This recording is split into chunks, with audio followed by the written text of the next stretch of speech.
So if you watch the last video on SUI, then you know that the blue count is leading. I think I've been talking about it for the last few days, maybe last week, because it became quite clear that we will not hold here the white wave too.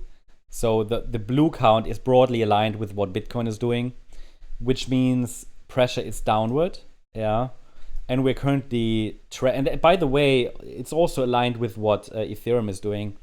So we're probably in the process of wrapping up here wave C of 3. I mean, it's not complete yet. Could still go a little lower. $1.40 is next support. And then we could get a fourth wave bounce, and we will have to adjust this resistance area with the price as it goes lower. So as the price is still grinding lower, I will have to just move this resistance area. This will only become, let's say, a solid, like fixed resistance area on the chart when we have a low in this blue third wave, and then we can get a bounce in wave 4, and then we will, any confirmation for a significant low that a low has formed needs a break above resistance.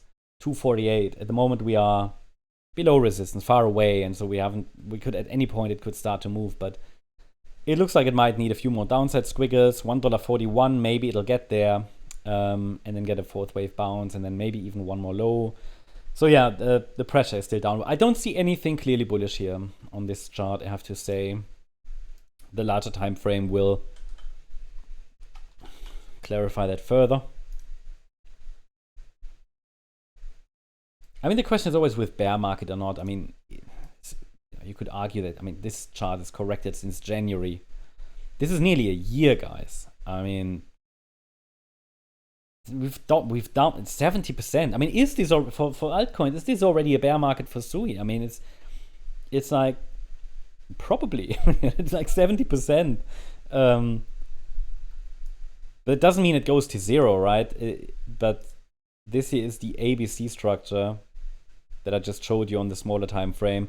140 it's basically where a couple of support levels are located here, yeah. And if we go any further, $1.07, $1.02, 91 cents. It depends on where we get the bounce in wave 4. I will have to remove the triangle. I'll have to remove the 1-2 setup, but there was nothing on the shorter time frame in the recent weeks that should suggested a local low had formed. So I think it just continues the way it's gone.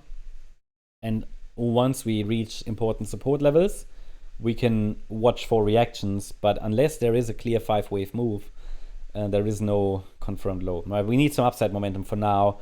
It's a falling knife, a very hot knife, and we'll probably reach 141 the way it's going. Also here, if we look at relative strength index, we oversold on the daily. Now, this doesn't guarantee a reversal, but often it still leads to somewhat a bounce. But it's not as reliable as it is, for example, on the Bitcoin chart. Yeah, the daily RSI. It's just something to keep in mind.